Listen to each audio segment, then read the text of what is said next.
There is an interesting hint in this week's Parsha, in this weekly reading, Beshalach.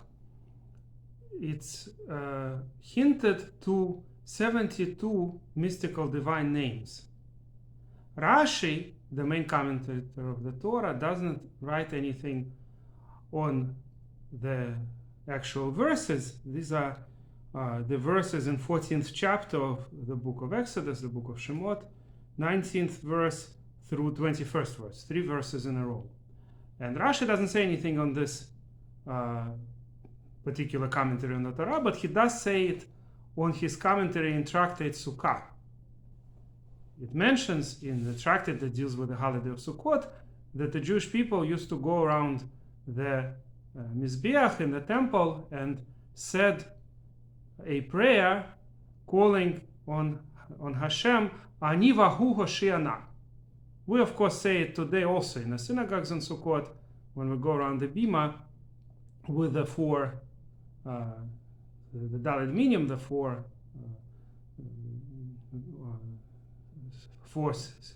types of branches and the fruit, 3 branches and the fruit, 3 types of branches and the fruit, basically 4 minim, lulav, etrog, and the other 2, aravot and hadassim.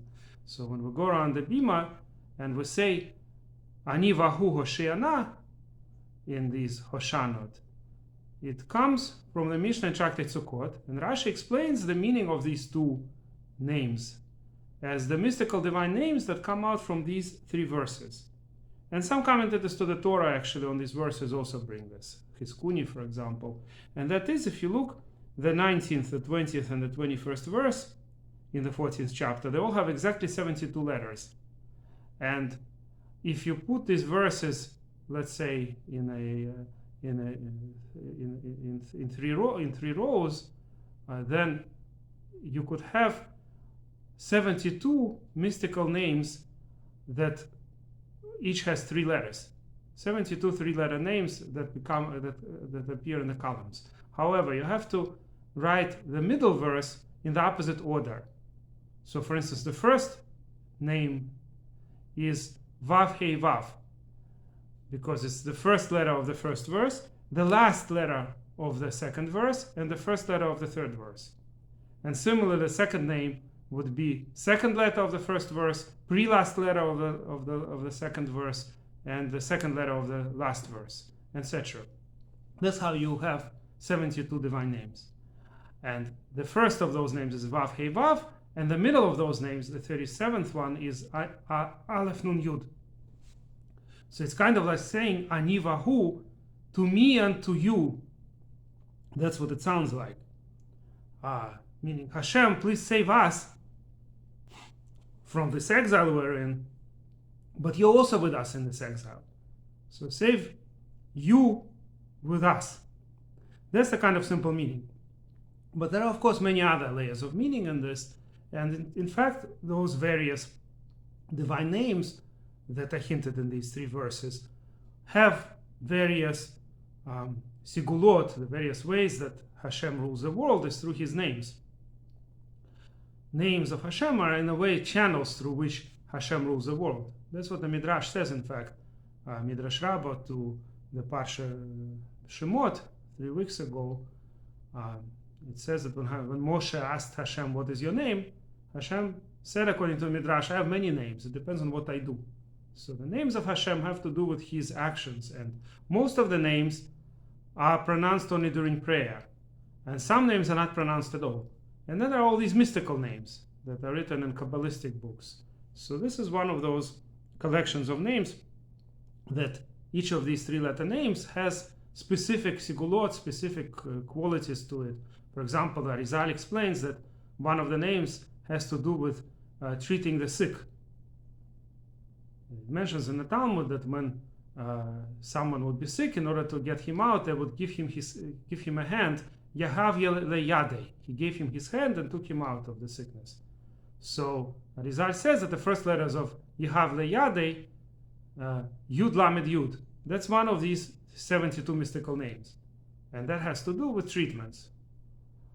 And of course, the 2 main names are the first and the middle one, the 37th. That's the 2 that are used in our prayers on Sukkot. Now it's interesting that the gematria of the word chesed, kindness of Hashem, is 72. And the gematria of the word gvura, the strength of Hashem, is 216, 3 times as much. So chesed has to do with the number of names here, 72, but the number of letters in those names, 3 times 72, is 216, like the gematria of the word gvura. And the reason that the second verse has to be reversed is exactly for the same reason that the 3 verses have to do with the 3 ways of Hanhaga, the right side, the left side, and the middle. So the right and the middle have to do with kindness and rachamim, kindness and mercy. That's why they're written straight forward. Whereas the middle verse, it has to do with gvura, the strength and judgment, and that's why the verse is reversed. Just like, for instance, the month of judgment, Tishrei, is the last letters of the alphabet that are written in the opposite order, Tav Shin Reish. Even though the name Tishrei came from Bavel, this was not the original name of this month, but it's still hinting to this idea. So, by the way, even the word Breshit, according to Balaturim, hints to the idea that the new year, the time of creation, is Tishrei. You could read Breshit as Be'alef Tishrei, on the 1st of Tishrei, Bereshit. At any rate, so that's how these 3 verses produce 72 mystical names, and different names are used for different things. There are a lot of places in the prayer that Arizal points out that the first letters of certain words in the prayer constitute one of those mystical divine names. And of course, we have very little understanding in any of this. I just wanted to mention this is, of course, what I'm teaching is not Kabbalah at all, since Rashi brings it on the commentary in the Talmud, and I'm just quoting Rashi, so this is not really mysticism. Kabbalah is much deeper than this, but this is, at least explains where these names come from. Next time when we'll be saying Ani Vahu Hosheana on Sukkot, those who didn't learn Gemara with Rashi will know that they come from these verses that were said just before Moshe stretched his hand with his staff and the sea split. This was another sigula of these mystical names. It brought down the powerful spiritual energy to split the sea. And on this I'll end for today. If you like this video, please press like and please subscribe to our channel.